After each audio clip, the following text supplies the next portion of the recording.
ಇದೇ 11ನೇ ತಾರೀಕು ನಮ್ಮ ಪರಮ ಪೂಜ್ಯರಾಗಿರ್ತಕ್ಕಂಥ ರಾಜ್ಯ ಗೌರವ ಅಧ್ಯಕ್ಷರಾಗಿರ್ತಕ್ಕಂಥ ಶಶಿಕಾಂತ್ ಗುರೂಜಿ ಅವರ ನೇತೃತ್ವದಲ್ಲಿ 31 ಜಿಲ್ಲೆಗಳ ಜ್ವಲಂತ ಸಮಸ್ಯೆಗಳ ಬದಲು ಇವತ್ತ ಒಂದು ದೊಡ್ಡ ಬೃಹತ್ವಾದ ಲಕ್ಷಾಂತರ ಸಂಖ್ಯೆಯಲ್ಲಿ ಪ್ರತಿಭಟನೆ ಇದೆ.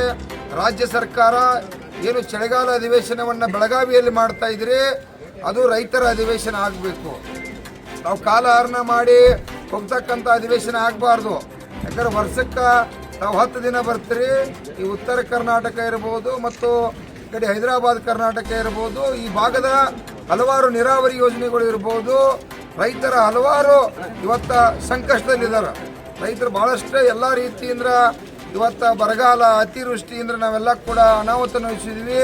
ಮತ್ತು ಪ್ರವಾಹದಿಂದ ಕೂಡ ಇಲ್ಲಿ ಸುತ್ತಮುತ್ತ ಇರ್ತಕ್ಕಂಥ ಹೊಳಿ ಪ್ರದೇಶಕ್ಕೆ ಶಾಶ್ವತವಾದ ಪರಿಹಾರವನ್ನು ಕೊಡಬೇಕಾಗಿತ್ತು.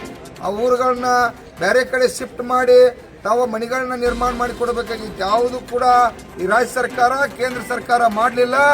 ಈ ಚಳಿಗಾಲ ಅಧಿವೇಶನದಾಗ ಏನು 224 ಮಂದಿ ಶಾಸಕರಿದ್ರಿ, ತಾವು ಒಬ್ಬರು ಕೂಡ ಕಾಲಹರಣ ಮಾಡಲಿಕ್ಕೆ ಇವತ್ತು ನಾವು ಯಾರೋ ರೈತರು ಬಿಡೋದಿಲ್ಲ. ತಾವೇನಾರ ಕಾಲಹರಣ ಮಾಡಿದ್ದಾದಪ್ಪ ಅಂದ್ರೆ ಮುಂದಿನ ದಿನಮಾನದಾಗ ಬಂದು ನಿಮ್ಮ ಮನೆಗೆ ಹೋರಾಟ ಮಾಡ್ಬೇಕಾಕತಿ.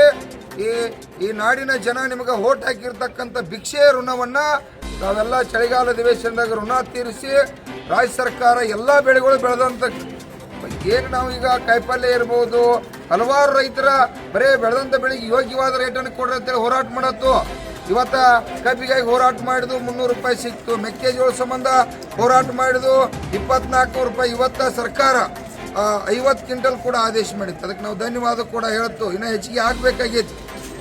ಯಾಕಂದ್ರೆ ಎಲ್ಲ ಹೋರಾಟ ಮಾಡಿ ಪಡ್ಕೋಬಾರ್ದು. ನಾವು ಬೀಜ ಹಾಕಿ ಅದಕ್ಕೆ ರಕ್ತ ಬೆವರ ಸುರಿಸಿ ಅದನ್ನು ಬೆಳೆಸಿ ಕಾಳು ಮಾಡಿ ಮತ್ತು ಕೂಡ ನಿಮ್ಮ ಕಡೆ ಹೋರಾಟ ಅನ್ನೋದು ಬೇಡ. ರಾಜ್ಯ ಸರ್ಕಾರ 50,000 ಕೋಟಿ ರೂಪಾಯಿ APMCಗೆ ಇಡಬೇಕು.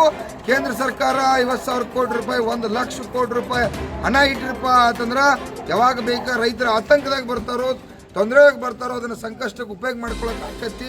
ಸರ್ಕಾರ ಎಚ್ಚೆತ್ತು ಡಿಸೆಂಬರ್ 11 ತಾರೀಕು ಅಂದ್ರೆ ರೈತರ ಜ್ವಲಂತ 31 ಜಿಲ್ಲಾ ಸಮಸ್ಯೆಗಳನ್ನ ಬೇಡಿಕೆ ಬಗೆಹರಿಸಬೇಕು. ನಾಡಿನ 31 ಜಿಲ್ಲೆಯ ರೈತ ದೇವರುಗಳು ಪಕ್ಷಾತೀತ